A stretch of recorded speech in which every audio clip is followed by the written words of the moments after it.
Un saludo de la iglesia en Bogotá. Esta noche, si Dios quiere, llega Flavio René Marí. Vamos a estar, si Dios permite, acompañando un poco el tema de los predicadores y las misiones acá en el Ecuador.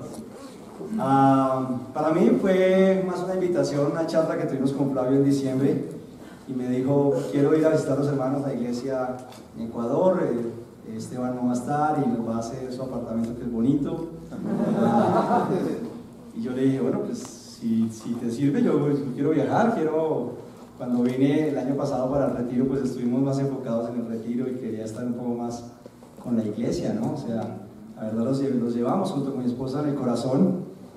Con algunos seguimos de amigos por Facebook, que es una herramienta útil. Anoche algunos hermanos me ayudaron, como Gerardo, por el medio del Facebook pudimos comunicarnos, porque no sabía que me iba a recoger en el aeropuerto y si podía coger un bus o algo así. Gracias por toda la colaboración, la ayuda. También estuve comunicado ahí por el WhatsApp con Marcelo.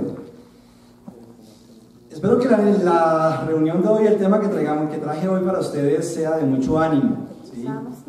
Más que una reflexión o que un ejercicio teológico, es más compartirles un poco lo que ha sido para mí vivir la vida cristiana, compartirles un poco algo de lo que logro entender de las escrituras hasta el día de hoy y de lo que Dios ha permitido que pueda ir viviendo día tras día.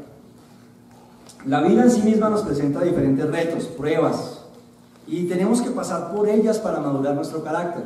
Tengo una hija que tiene 21 años, se bautizó cuando tenía 14 años, y a veces uno va viendo crecer los hijos y uno espera cierta madurez, ¿no? La semana pasada hablábamos, ella vive con mi madre es discípula también, quedó viuda hace 8 años, mi padre murió siendo un discípulo. Amén. Y bueno, mi hija apenas terminó su bachillerato, ¿cómo le llaman acá? ¿Bachillerato también? Sí, bachillerato. Me dijo: papá, yo quiero vivir con mi abuela. Mi abuela está muy sola, nosotros somos 3 hijos, 2 hombres y una mujer. El segundo hermano que me sigue a mí, él se llama Diego, dirige la iglesia en Quebec, en Canadá. Trabaja para el gobierno como recaudador de impuestos, entonces yo creo que es como Mateo. Sí. Y mi hermana menor tiene 36 años, es la niña de la casa, y ella también es discípula de su esposo, líder de charla, en una charla en Bogotá. Entonces mi mami estaba quedándose sola en su casa, en su apartamento, y mi mamá me ayudó un tiempo a criar a mi hija. Por situaciones de la vida tuve que solicitarle a ella ayuda, que me ayudara a criar a mi hija. Yo llegué a la iglesia en el año 99 siendo padre soltero, y la niña tenía en ese momento 3 años de edad.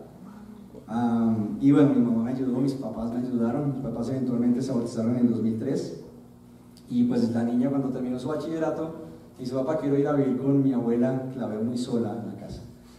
Pero entonces ya tenía 18 años, ¿no? Y pues espera uno ese crecimiento, esa madurez, y en estos días hemos tenido algunas situaciones que tratar juntos. Entonces yo hablaba con mi mamá y le decía: bueno, eso va a pasar como con los aguacates, ¿no? Si uno quiere que un aguacate se madure, hay que ponerlo en papel periódico y cerquita del calor, y toca estar tocando cada ratico hasta que de pronto, ya cuando uno siente que está madurito.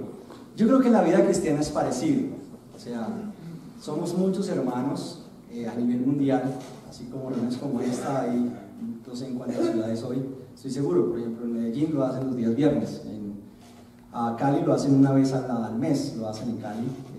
El resto hacen tiempos de discipulado, charlas bíblicas.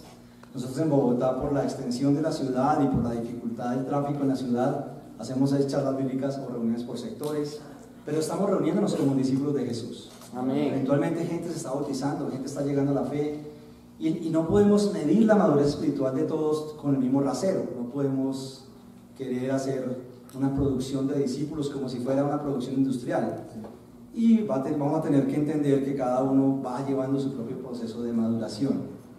Entonces esas pruebas Dios las permite para que seamos fortalecidos, para formar en nosotros el carácter de Jesús. Precisamente hoy estábamos viendo a Raúl y a Katiuska pasar por una prueba difícil, es la muerte de doña Grace. Yo tuve la experiencia de verla a mi papá morir hace 8 años de cáncer, tenía 58 años y medio de edad, y esto no es sencillo, ¿no? Lo recuerdo todos los días, a medida que voy envejeciendo, tengo 46 años, va haciendo más sentido lo que él me enseñaba cuando estaba joven, cuando tenía adolescencia y estaba joven, como que, uy, tenía razón cuando me decía esto, cuando me decía aquello. Y bueno, eso me ha ayudado para tener mucha gracia con mi hija y espero que cuando tenga 46 años le haga sentido lo que le enseño hoy en día. El tema que me pidieron tratar hoy es el tema de sueños, anhelos, expectativas. Normalmente cuando estamos arrancando año, uno se pone muchos sueños, ¿no? Algunos hermanos en Bogotá quieren que yo baje la barriga, por ejemplo. Yo les dije que me comprometí a hacerla crecer, o sea, con lo otro no he podido, ¿no? Y comenzar un año nuevo por alguna razón en nuestro corazón, para algunos de nosotros como seres humanos, es como una nueva oportunidad. Como que, uy, se cerró el año pasado, me fue de esta manera, me fue de aquella manera. Dios quiera, Dios nos bendiga, Dios nos dé sabiduría, la fuerza, la entereza de carácter para este año que viene. Como les decía, el tema es más un ánimo que un juzgamiento o algo así. Simplemente es como las reflexiones que hemos hecho, que yo he hecho en los últimos años. En Bogotá, el 31 de diciembre, si no estoy mal, un hermano se llama Álvaro Nieto, tal vez algunos lo conocen, predicó acerca de hacer un examen de conciencia, cómo fue el año 2017 para nosotros. Y en eso arrancamos los predicadores ahí en Bogotá, en la semana pasada que pudimos ya reunirnos todos juntos como predicadores. Y el grupo de predicadores en entrenamiento era, bueno, ¿cuál fue tu examen de conciencia? ¿Sí? ¿Qué pensaste? ¿Cómo fue tu relación con Dios? ¿Y cómo fue tu manera de pensar, de actuar, de vivir todo ese tiempo? ¿No? Y yo pensaba en lo profundo, es algo que he venido orándole a Dios por muchos años y he visto avances en la medida que me he comprometido en mi relación con Dios y con las Escrituras. Y le pedí a Dios tener más confianza en Él. ¿Sí? Tal vez para algunos de ustedes dirán, le dicen a este señor que venga y nos predique y nos dice que no tiene confianza en Dios. Pero es difícil. O sea, por ejemplo, en el caso de yo que llegué siendo padre soltero a la iglesia, gracias a Dios después conocí una mujer espectacular, que es Carla Jimena, mi esposa. Llevamos 16 años de casados juntos. No tenemos hijos biológicos, estamos en un proceso de adopción. ¿Sí? Hay gente que se demora un tiempo en Colombia, es bien demorado el proceso de adopción. Pero, por ejemplo, tengo muchos temores de que le sucedan cosas a mi hija. O sea, de su crecimiento, de sus decisiones. Ya tiene 21 años de edad, está en cuarto semestre de mercadeo en una universidad. Ya me estaba diciendo el lunes, papá, yo quiero cuando termine me quiero ir donde mi tío allá en Canadá y a estudiar francés, a estudiar inglés. Y yo pensaba, uy, ¿cómo va a ser? O sea, uno siente que está perdiendo el control sobre sus hijos a medida que van creciendo. Y he tenido que descansar en Dios, pero me ha tomado años orándole a Dios, pidiéndole perdón a Dios. Yo sé que tú eres el padre de ella, ella es una discípula, perdóname que no logro soltarme totalmente. ¿Sí? En esa área, por ejemplo, necesito profundamente seguir creciendo en Dios. Y tal vez en otras áreas, ¿no? Entonces fui criado con algunas inseguridades, ¿no? O sea, Bogotá es una ciudad, toda la vida ha sido una ciudad un poco insegura. Entonces, por ejemplo, mi papá y mamá, cuando salíamos a visitar a los abuelos, mi papá salía por un lado de la calle, como hacia la izquierda, mi mamá salía por el otro lado de la calle, como hacia la derecha. Cada uno con un único que para que no se dieran cuenta que la casa quedó desocupada. Y dejaban la luz prendida, para que los ladrones vieran que había alguien en la casa. Entonces todo ese tipo de cosas me generan inseguridades, ¿no? Y entonces soltarse y confiar en Dios no es tan sencillo como algunos creen. Bueno, normalmente alguien de muchos sueños va a necesitar también la ayuda de Dios en poderse enfocar. ¿Sí? Le venía comentando a Rubén y a Célimo que una de las cosas que he aprendido como discípulo de Jesús es a ser constante. Antes de ser discípulo de Jesús no cumplía nada, era muy difícil para mí comenzar situaciones y no terminarlas. Por ejemplo, comencé una carrera de administración de empresas en el año 92 y la terminé en el año 2005. O sea, me demoré como 13 años. Ya me iban a colocar un abogado para que me sacaran de la universidad porque no podía graduarme. Y era una inconstancia, como hacía un semestre, después aplazaba, situaciones emocionales, en esa época sin ser discípulo, muchas cosas, y no era un hombre constante realmente en mi vida. Hoy en día, gracias a Dios, el 9 de diciembre cumplí 18 años en la fe, 16 años como casado, ¿no? Y 21 años de papá, ¿no? Y bueno, ya Dios ha dado algo de constancia, por lo menos en estas tres áreas, algo de constancia, ¿no? Entonces alguien que tiene muchos sueños va a necesitar pedirle a Dios en enfoque. ¿Cómo me puedo enfocar para no estar haciendo aquí y allá tantas cosas y al final no cumplir absolutamente nada?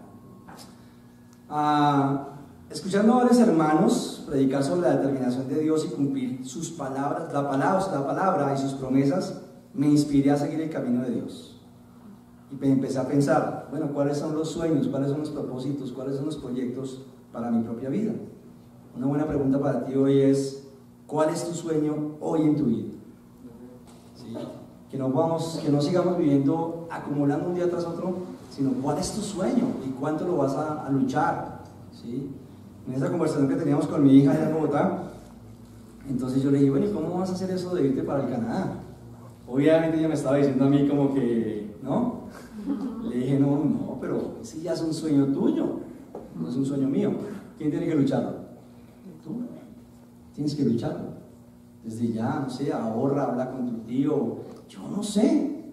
Como es tu sueño, o sea, sería hacerle trampa a la vida, yo hacer esto, trabajar por tu sueño, no, porque cuando vas a aprender tú a luchar por los tuyos. ¿Tiene tu sueño de hoy en día algo que ver con el sueño de Dios? Amén. Vamos a Romanos capítulo 12, versículo 2. Y es una pregunta muy interesante, porque muchas veces tenemos sueños para esta tierra, pero ¿qué tanto están sintonizados en la línea del sueño de Dios? ¿Cuál es el sueño de Dios para nosotros? ¿No? Romanos capítulo 12, versículo 2. Voy a leerlo en Nueva Versión Internacional. Dice la Escritura, no se amolden al mundo actual, sino sean transformados mediante la renovación de su mente. Así podrán comprobar cuál es la voluntad de Dios, buena, agradable y perfecta. Entonces, el sueño de Dios es que nosotros no tomemos el molde de ¿quién? Del mundo. El molde del mundo. ¿Tienes identificado cómo es el molde del mundo? ¿Sabes cómo actúa, cómo vive un joven, una mujer, un hombre en el mundo? ¿Sí? ¿Has estudiado, has analizado, has pensado con quién te rodeas? ¿Qué es lo que más tú recibes en tu corazón? ¿De qué más te estás llenando? Tu mente, tu corazón. Ahorita estamos estudiando la Biblia con un par de jóvenes. Uno de ellos, si Dios quiere, se bautiza, si Dios quiere. Y yo les confesaba abiertamente, o sea, si como discípulos, en el caso mío que soy un hombre, si como hombre no estamos enfocados en la voluntad de Dios, posiblemente podemos ir despacito, desviándonos y terminando desagradando a Dios. Y posiblemente puede ser, que estés cumpliendo tus propios sueños. Puede ser un arquitecto, puede ser un futbolista, puede ser un abogado, puede ser un empresario, pero ¿y qué tiene que ver eso con el sueño de Dios? Y al final será lo eterno. Uno de ellos hablábamos, yo tuve la oportunidad de jugar fútbol cuando era joven, y tuve una lesión parecida a la que tuvo Falcao en el Mónaco, una ruptura de ligamento cruzado anterior. Obviamente yo no era Falcao, era pobre, entonces pues nadie me operó la rodilla y no pude seguir, estaba en el equipo de los Millonarios en segunda división. Y unas cosas que le pregunté a Dios por muchos años, Dios, pero ahí está Faustino Asprilla, estuvo el Pío Valderrama, estuvo Leonera, yo podía haber estado en esa selección de fútbol de Colombia. Pero Dios me mostró, no es que yo te quería a ti para predicador, no para futbolista. Y yo, o sea, y el sueño de Dios tiene que ver con la eternidad. Amén. El mío tenía que ver con la gloria acá. Y gracias a Dios, pues no me dejó. Tal vez no hubiera alcanzado a ser como el Pío Valderrama, pero lo importante es entender el sueño de Dios. No sé qué tengas que dejar, qué tengas que pensar, no sé qué tengas que reflexionar tú para que tu sueño tenga que ver con el sueño de Dios. El sueño de Dios también es que seamos transformados. Es decir, si tu vida como discípulo no está experimentando transformación ahorita, necesitas revisar qué está pasando. ¿Sí? Yo sé que acá en la iglesia, en Ecuador, ustedes tienen una unidad en el criterio de la enseñanza en el discipulado. ¿Hay discipuladores? Sí. Hay hermanos que nos enseñan unos a otros. ¿Sí? En Bogotá también mi discipulador es Flavio, o sea, si lo ven más calvo, yo no tengo la culpa de esa calvicie. Claro, necesitamos gente espiritual que se meta en nuestras vidas y gente con la que podamos nosotros compartir y estamos siendo transformados. ¿Sí? A veces como discípulos vemos pasar los años y a veces uno se siente estancado. Yo tiendo a pensar que el que se estanca como cristiano al final se va a quedar atrás porque los demás van a seguir avanzando y nosotros tenemos que seguir. Lo hermoso de todo esto es que Jesús nos lleva al paso que nosotros damos, ¿sí? Él no nos va, nosotros decimos en Colombia, arriando, como cogiendo el ganado y detrás dándole con un juguete. No, Él no hace eso. Él tiene mucha gracia, Él nos entiende, Él nos provee el arrepentimiento, nos provee su corazón, nos provee la convicción. El punto es nosotros qué vamos a hacer con todo eso que Él nos está dando y cómo vamos a poder siendo transformados. Y dice ahí que seamos transformados mediante la renovación de nuestra mente. Entonces, ¿qué sueño tienes para ti este año? Uno de mis sueños es seguir siendo transformado a la estatura de Cristo. Filipenses 2 van a decir que tengan unos con otros la manera de pensar de quien está unido a Cristo Jesús. ¿Cuánto está siendo transformado en tu mente? El sueño de Dios es que podamos comprobar cuál es su voluntad. Por años estuve dirigiendo el Ministerio de Solteros en Bogotá también, un tiempo, y con algunos solteros, ¿será la voluntad de Dios que me case o que no me case? Yo no sé. ¿Quién es el que tiene que tomar la decisión? Pues tú. Y era Dios que te abre los ojos, que das una mujer espiritual, una hermana, sé determinado, conquístala y cásate. Ya, eso no es tan difícil. Así es. Sí. Así es. No, en serio, eso no es tan difícil, no es. ¿Sí me explico? No, pero si estás quedando así como dicen los católicos, que San Juan agacha el dedo, no necesitas ser determinado, necesitas, no sé. Cuando yo me hice un discípulo, venía de haber roto la relación con la mamá de mi hija, vivíamos en un libre, y no la rompimos para ver un discípulo, sino que las cosas terminaban mal y yo quedé como un trapo. Y gracias a Dios conocí a los hermanos de la iglesia y empecé a estudiar la Biblia y bueno, nos bautizamos junto con mi hermano, el mismo día nos bautizamos él y yo. Y recuerdo que me bauticé el 9 de diciembre, entonces la siguiente semana estaban haciendo las despedidas de año y cuáles eran los sueños para el año. Me bauticé el 9 de diciembre del 99. Entonces teníamos el problema del Y2K, no sabemos si los computadores iban a seguir, ¿no? Un nuevo milenio.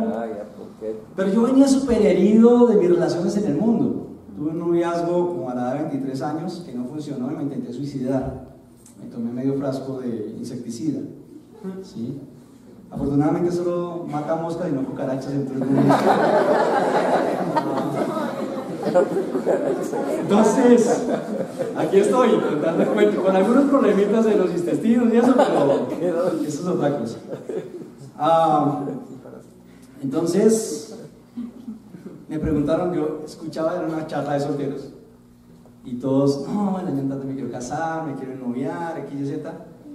Y ya me preguntaban, ¿y cuál es tu sueño para el entrante? Y yo les dije, yo no quiero saber de viejas nada, yo solo quiero de Jesús. O mujeres, perdón, acá. No, pues yo dije así, honestamente. Como a los 20 días conocí a la que es mi esposa. No me duró mucho la convicción de eso de que no quería mujeres. Pero era difícil porque ella tenía 7 años en la fe y yo estaba recién bautizado. En esa época la iglesia era una tramitología, ponen noviarse con el uno, con el otro. Tenías que tener 6 meses en la fe. No, eso era un problema esa vaina. Entonces un discipulador me decía, mira, ella está espiritualmente acá, además ella era interna a medio tiempo y tú estás como por acá. ¿Qué tengo que hacer? Pues estudiar la Biblia, hermano. Y hicimos amistad, y ella me pasaba notas, todas las notas tenían que ver con escrituras, yo no sabía ni escrituras de nada. Dije, no, pues si la quiero conquistar me toca aprenderme esta vaina, hermano. Toca. Ya llevamos 16 años de casado. Pero si eres soltero, sé determinado. Eso. O sea, Dios no va a venir aquí a bajar y a decirte cásate. Ahora, ¿quiere que te cases? Claro, ¿no está Génesis capítulo 1? Ahí dice. Sí. Ahora, si no te quieres casar y quieres dedicarte, como hizo el apóstol Pablo, también está bien. Y sé feliz. ¿No? Pero ten la convicción. Entonces, pero el sueño de Dios es que comprobamos su voluntad, y dice que comprobar su voluntad, que es buena, agradable y perfecta. ¿Sí? Entonces, desde mi perspectiva como discípulos, Jesús, yo creo que el sueño más grande de Jesús, el sueño más grande de Dios, es que nosotros podamos vivir en línea directa con Él, que podamos ser transformados, renovados en la manera como nosotros pensamos, como somos, como vivimos. Hablando hoy con Celimo y con Rubén, hablábamos acerca de la predicación del mensaje. Nosotros en Bogotá, los que estamos dedicados a la predicación del mensaje, no estamos liderando ningún tipo de ministerios. Estamos dedicados única y exclusivamente a la predicación del mensaje. Somos mensajeros, no somos otra cosa. ¿Sí? Nos llamaron fue para eso, para que fuéramos y pregonáramos, habláramos del mensaje de Jesús a todas las naciones. ¿Sí? Y unas cosas que Flavio nos ha enseñado bastante y hemos discutido en el buen sentido de la palabra, o sea, estudiado las escrituras, confrontado nuestros corazones. Tenemos un grupo de predicadores en entrenamiento. Nosotros no preparamos sermones, ¿sí? Si tú vas a una escuela teológica, pues bueno, te van a enseñar a preparar sermones. Pero nosotros no preparamos sermones, nuestra vida es el sermón.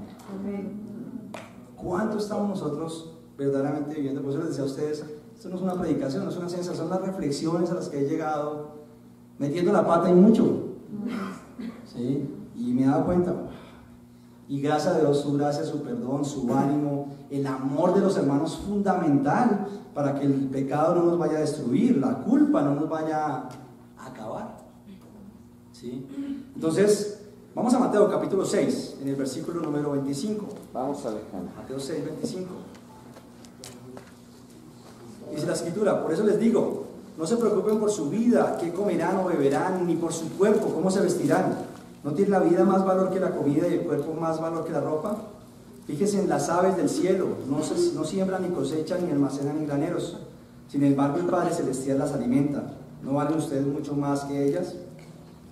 ¿Quién de ustedes, por mucho que se preocupe, puede añadir una sola hora al curso de su vida? ¿Y por qué se preocupan por la ropa? Observen cómo se crecen los lirios del campo. No trabajan ni hilan. Sin embargo, les digo que ni siquiera Salomón, con todo su esplendor, se vestía como uno de ellos. Si así viste Dios a la hierba que hoy está en el campo y mañana es arrojada al horno, ¿no hará mucho más por ustedes, gente de poca fe?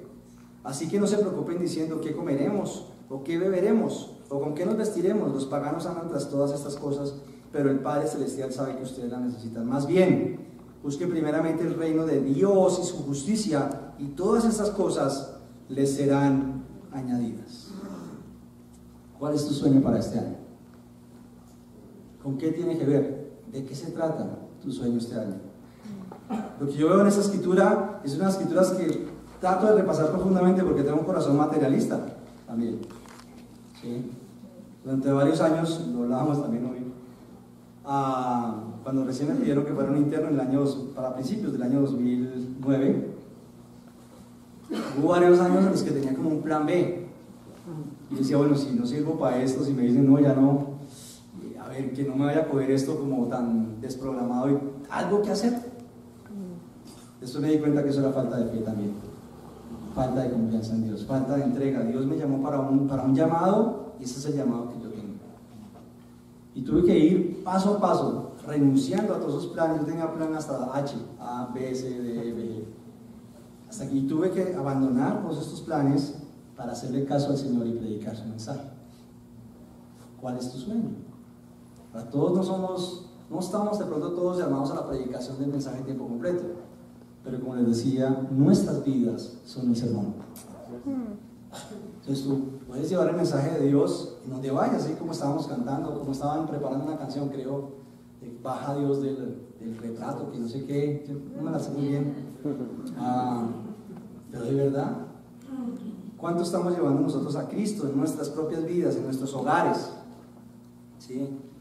Algo de lo que he hablado, por ejemplo, mucho con el ministerio de los casados. Nosotros no tenemos organizado como tal ministerios, pero gente casados, y digamos que en nuestra terminología hablamos del ministerio de casados.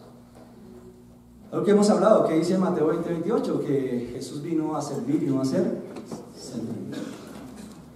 El que practica eso en el matrimonio será dichoso. Dichoso. Llegas tú a la casa a 10, 11 de la noche, tu esposa no te sirvió la comida. Ok, Jesús vino a servir, no a ser servido. ¿No? Y viceversa, la esposa y los hijos. Llegas a un lugar así, todo el mundo está sirviendo unos a otros, por convicción, por amor, por obediencia, porque es lo que Jesús nos ha enseñado. Claro, me colocaba un correo muy chistoso anoche. Lucas 10, versículo 8. Al pueblo que vayas, coma lo que te sirvan. Porque él sabe que yo no como muchas vainas. Entonces, no, cómanse lo que le sirvan. Yo estaba pensando, voy a ayunar. Creo que como personas, como individuos, es bueno que tengamos planes, proyectos y sueños. El punto es dónde estás basando tu seguridad. ¿Sí? Yo empecé a estudiar, Dios me permitió estudiar teología hace unos años atrás. Hice una licenciatura y una maestría. Y también tuve que empezar a pensar que yo no podía colocar mi confianza en el conocimiento. ¿Mi confianza en quién tenía que estar? En Cristo, en Dios. Amén. Si no, lo único que iba a hacer era hacer un poco de clases y nada más. Nada más. ¿Sí? Yo les decía, 7 años de estudio, de licenciatura y maestría, para caer en cuenta que llámense los unos a los otros tal como los he llamado ustedes. Ya, o sea, creo que eso en el primer estudio bíblico ya no ya lo tenemos claro. Yo me tuve que zampar 7 años de universidad para entender eso. Mi esposa dice que yo soy Galata 3.1, lento para entender. Entonces, si tu seguridad viene de alcanzar una meta, un objetivo, un sueño, si tu seguridad es esa, tu enfoque no es Dios. Y es ahí donde necesitamos pensar.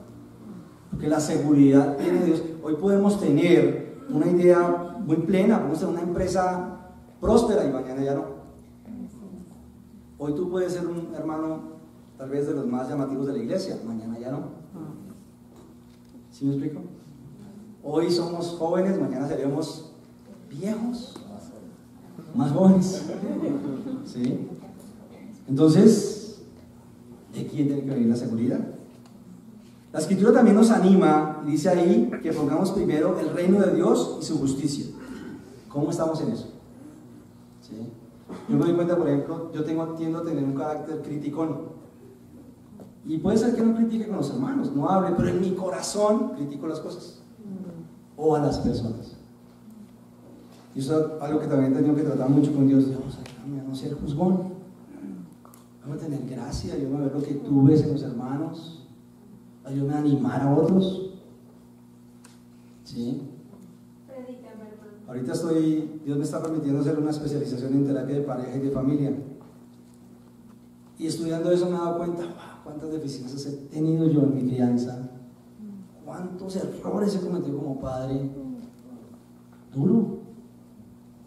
Pero fácilmente me sale la crítica, me sale el juicio a los demás, y yo no sé cómo fueron criados, cómo es su realidad, cómo es su vida, cuánto amados se sienten, no sé, cuán frustrados están.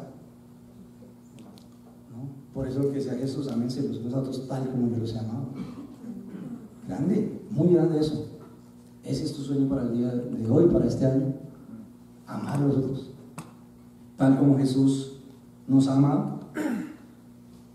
¿Qué está primero para ti en este año? Si te hiciste propuestas o si te las has hecho, ¿qué sería lo primero? Terminar la carrera, comprar un carro, comprar una casa. Pero la Escritura dice que ponga primero ¿qué? El reino de Dios y su justicia. Yo creo que en mi corazón he tenido que reflexionarlo y darle la vuelta a la manera como yo pienso. Incluso a veces con los que hemos trabajado para el ministerio por años, a veces está primero el ministerio y la iglesia que Dios. A veces pasa eso. Y puede que tú estés cumpliendo bien tu tarea como interno. Pero ¿y Dios? ¿Y tu corazón?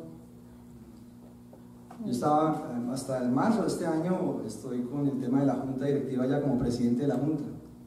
Entonces estos 2 últimos años han sido 2 últimos años interesantes en la medida que he podido aprender muchas cosas. Yo terminé una carrera también en administración de empresas. Pero me di cuenta, esto me está desenfocando en la predicación del mensaje. Me tiene enredado tomando decisiones, esto y aquello y lo otro y no sé qué, hasta que por allá por fin Dios tocó atrás mi corazón y yo lo llamé a usted para predicar el mensaje. Hermanos que administren la iglesia y vean muchos, y con mis mejores talentos que los míos, mejores dones. Entonces, unos propósitos de viajar acá es ese, que ya tengo un tiempo un poco lejos de mi comunidad natural, que es Bogotá, y encontrarme con Dios acá en Quito. Amén. Les pido por favor que hagan mucho por mí en eso. Amén. Ojalá pueda ser un amigo más entre ustedes y aprender mucho de ustedes y revivir nuevamente ese fuego de la predicación. Y para eso fui llamado. Entonces, si te das cuenta, aún nosotros como trabajadores de tiempo completo para la iglesia podemos perder el foco. ¿Sí? Y la iglesia es hermosa, no necesitamos unos a otros. Así es. Pero Dios está primero. Amén. ¿Sí? ¿Cuánto estamos agradando a Dios con lo que hacemos, con la manera que vivimos? ¿Eres un poco más parecido a Jesús que en el 2016? ¿Qué tanto creciste en tu carácter en el 2017? Para mí es claro que Dios se glorifica en su pueblo. Dios tiene un propósito para ti y para mí. Vamos a Romanos, en el capítulo 8, versículo 28.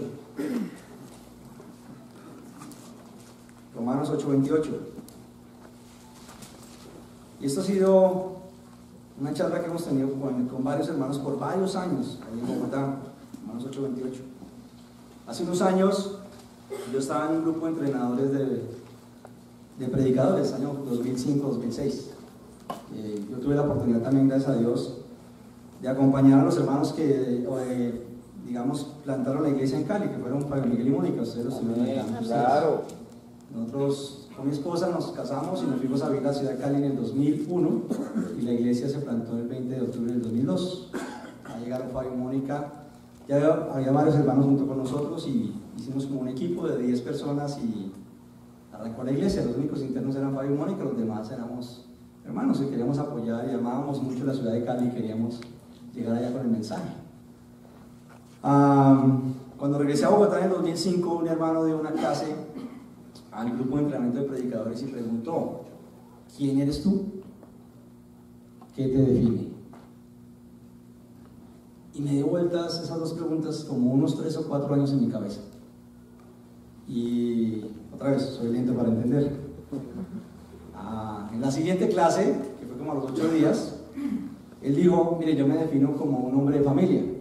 Él es un interno, es el hermano que lidera la iglesia en este momento en Cali. Él se llama Luis Enrique Hoyos. Y Luis Enrique dijo: yo me defino como un hombre de familia. Él ya era interno, yo no era interno en ese momento todavía. Y Diego dijo algo así como: si mi trabajo para la iglesia afecta a mi familia, yo renuncio a mi trabajo para la iglesia y cuido a mi familia. Yo nunca he escuchado a un interno que iba a renunciar. Yo pensaba que era pecado que renunciaran los internos. Pero él es un hombre de familia. Nunca dijo que iba a abandonar la iglesia ni que iba a abandonar a Dios, sino que después de Dios, lo más importante es ¿quién? Su familia. Después vino ese señor que llega esta noche que se llama Flavio. Amén.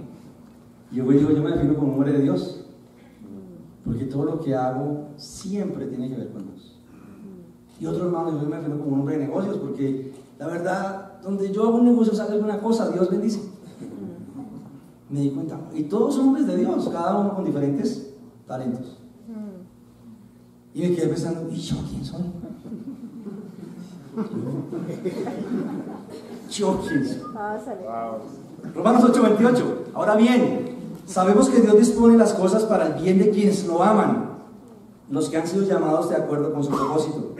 Porque a los que Dios conoció de antemano también los predestinó a ser transformados según la imagen de su Hijo, para que Él sea el primogénito entre muchos hermanos.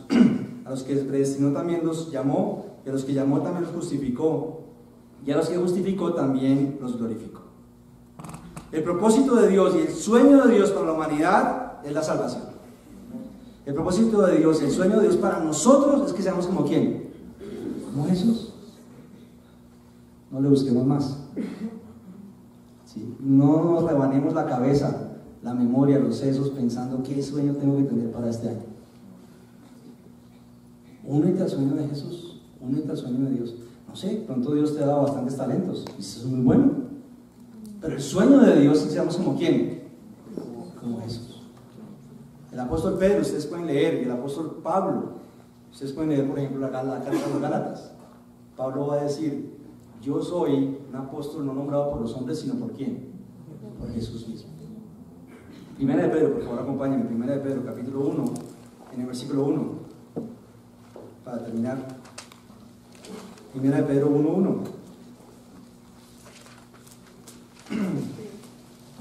Vamos, Alejandro. ¿Alguien tiene una versión de Dios habla hoy? ¿Quién? ¿La puedes leer, por favor? Capítulo 1, 1 al 2.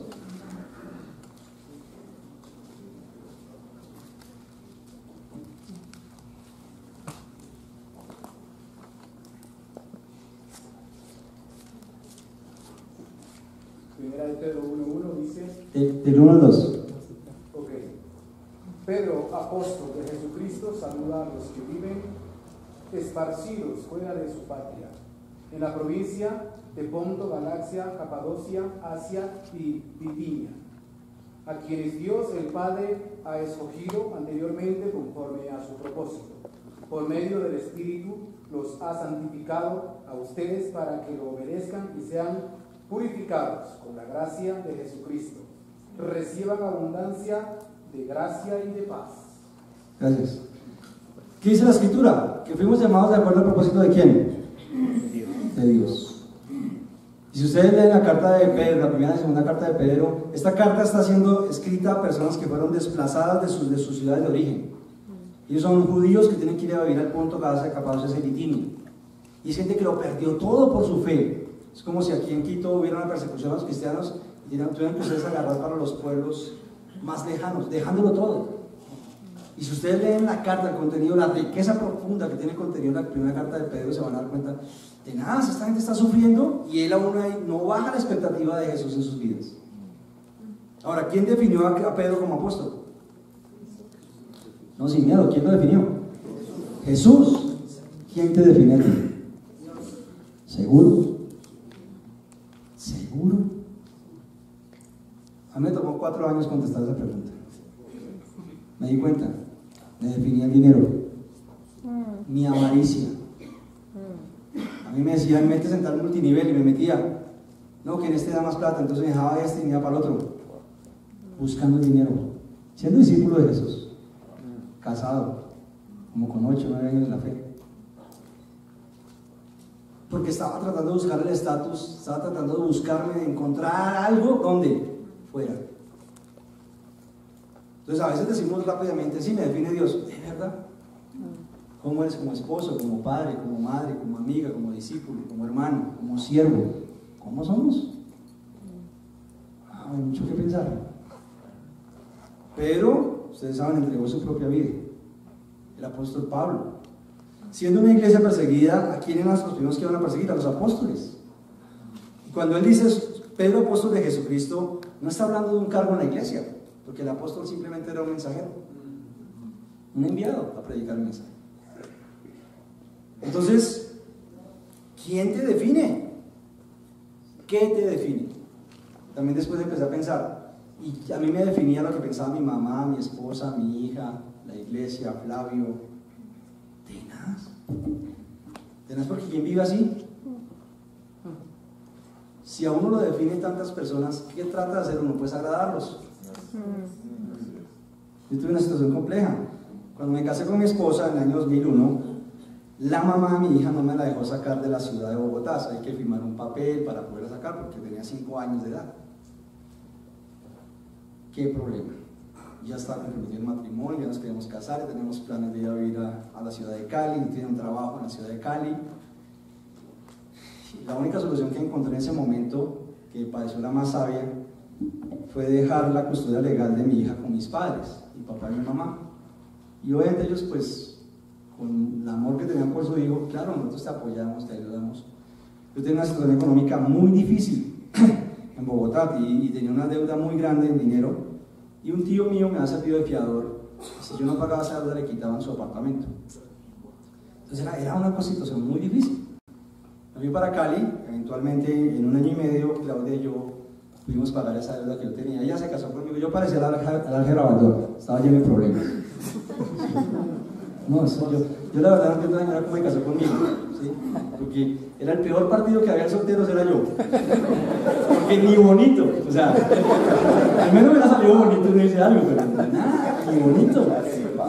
Sí, nada, o sea, no. Pagamos la deuda, eventualmente traté de llevar a mi hija a Cali por todos los medios posibles, hablando con el Bienestar Familiar de Colombia, todas las cosas. No se pudo. Y yo tampoco tuve carácter de colocar demandas, me daba miedo que nos quitaran a la niña, la llevaran a un hogar de paso, bueno, tantos temores. Y regresé en el año 2005 a Bogotá. Eventualmente yo pensaba, cuando regresé a Bogotá, mi mamá y mi papá ya eran discípulos en el 2003. Yo pensaba, yo regreso a Bogotá y me dejan llevar a mi hija para mi hogar, pero no fue así. Es muy difícil porque mi mamá y mi papá, sobre todo mi mamá, ya había generado una relación muy estrecha con ella. Entonces, desde el punto de vista psicológico, desarraigarla de su hogar era complicado. Su mamá vive todavía, es una mujer de 45 años hoy en día, pero nunca vivió con la niña. Y su papá, que era yo, viví 4 años en Cali, fuera de la casa, sin ella. Entonces mi cuñada, que es psicóloga, me explicaba: el problema con tu hija, Alejo, es que si ustedes estuvieran muertos, ella hace un duelo de muerte y sabe, y sus abuelos vienen a ser sus papás de crianza. Pero yo tengo papá y tengo mamá y ninguno quiere vivir conmigo. Eso es un rechazo muy profundo. Entonces yo, cuando me fui para Cali, atendí lo que era urgente, las deudas que tenía, pero dejé lo importante en Bogotá, a mi hija. Mira, hermanos, esa decisión me ha costado las lágrimas de mi vida, profundamente. Estando en Cali con Claudia, como a los 8 meses, 1 año de casados, hablamos de tener hijos. Yo le dije: mira, yo no quiero tener hijos, yo vengo muy herido del mundo, tengo a mi hija, no la he recuperado, ni siquiera vive con nosotros. Y decidimos, bueno, esto es interesante ya. Oramos como por 2 años y le pedíamos consejo a los hermanos allá, a Pablo y a Mónica, Francisco y Tulio, varios hermanos estaban allá, y ellos nos decían, porque yo quería hacerme la vasectomía. Entonces ellos decían: no, pero ¿cómo te vas a operar? Y si Dios te da hijos en el hogar, no, que yo no quiero, y que no quiero, y que no quiero. Y eventualmente duré orando como por 2 años y llegué a la conclusión de que sí, que era el plan de Dios de que yo me hiciera la vasectomía, y me hice la vasectomía. Cuando tuve la oportunidad de estudiar en la Universidad de Teología, la estudié en una universidad virtual en Estados Unidos, por medio virtual, había un profesor ahí en Bogotá que, digamos, hacían el enlace con la universidad en Estados Unidos, y terminamos una clase con él, nos hicimos muy amigos. Entonces le dijimos con Claudia: ven, ¿por qué no hablamos un tema que queremos tratar, el tema de familias? Porque en ese momento nos estaban pidiendo a nosotros que dejáramos solteros y empezáramos a liderar el Ministerio de Familias. Entonces yo decía: necesito ayuda en esto, ¿cómo se hace? Yo llevo 6, 7 años liderando todos solteros, ahora ¿cómo hago con familias? La primera pregunta que nos hace este señor es, él es muy amigo mío, y nos preguntó: ¿ustedes tienen hijos? No, no tenemos hijos. Ya teníamos como 10, 11 años de matrimonio. Bueno, ¿y por qué no tienen hijos? No, porque yo me hice la vasectomía. ¿Y por qué te la hiciste? No, porque nosotros tenemos a Natalia, que es la única hija, le queremos dar la mejor universidad, el mejor colegio, queremos tener carro, queremos tener casa, queremos ir a Europa, queremos ir a Estados Unidos, un mundo de sueños de esta tierra.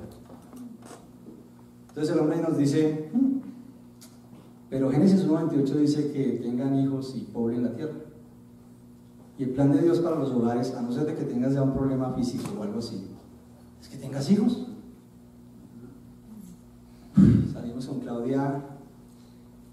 La primera reflexión que yo hice fue, le dije a Claudia: si no le hicimos caso a Dios en algo tan básico, ¿cómo estaremos en lo demás? Y me ha costado las lágrimas de mi vida, hermanos. O sea, entender.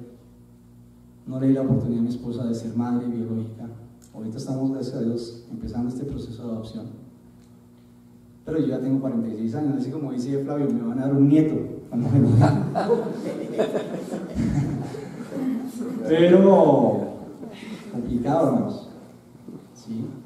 Entonces les comparto esto porque uno a veces piensa que sabe quién es, de pronto no. Uno a veces piensa que está definido y de pronto no. En esa época que regresé en 2005 a Bogotá, 2006, conseguí un trabajo y una jefe mía llegó y me dijo: venga, ¿usted qué le pasa, Alejandro? Y yo lo veo a usted disperso, usted no está produciendo, yo estaba trabajando en ventas, no está produciendo, no, lo veo como disperso, ¿qué le pasa? Entonces le conté, le dije: no, mire, llegué a Bogotá así, de Cali, así, así, así. Y yo me levantaba todos los días tipo 5 de la mañana, 4 de la mañana, 4 y media de la mañana de mi casa. Tenía una moto, me iba todas las mañanas a la casa de mi madre a levantar a Natalia, 5 y media, 6 de la mañana, a bañarla, a tener tiempo con Dios, darle su desayuno, montarla en la ruta para el colegio. y vuelvo en la tarde otra vez tipo 3, 4 de la tarde para pasar tiempo con ella. Estuve por 5 años. Y mi mamá me exigía muchas cosas que yo la entiendo como madre, ¿no? Como de que tú no estás con la niña, necesitas estar mucho acá. Pero también Claudia me exigía, y el hogar, y la casa, y yo, y la iglesia me exigía, ¿no? Y produzca y bautice, y haga, y ya. Y en la empresa también me exigían. Esa señora me dijo, vaya usted y tómese unos 2 días y piense qué va a hacer porque se va a volver loco. Creo que me enloquecí un poquito y todavía tengo algo, pero... Entonces los animo. Como les decía, estas son más mis reflexiones y espero no cargar a ninguno de ustedes con esto. Vamos, Alejandro. Pero más, ¿qué te define? ¿Quién eres? ¿Quién te define? Yo veo al apóstol Pedro y al apóstol Pablo definidos por Jesús. Pablo va a decir en Filipenses capítulo 2, todo lo he perdido a causa de Cristo. Amén. ¿Quién te define? Amén. Tengamos una oración para terminar.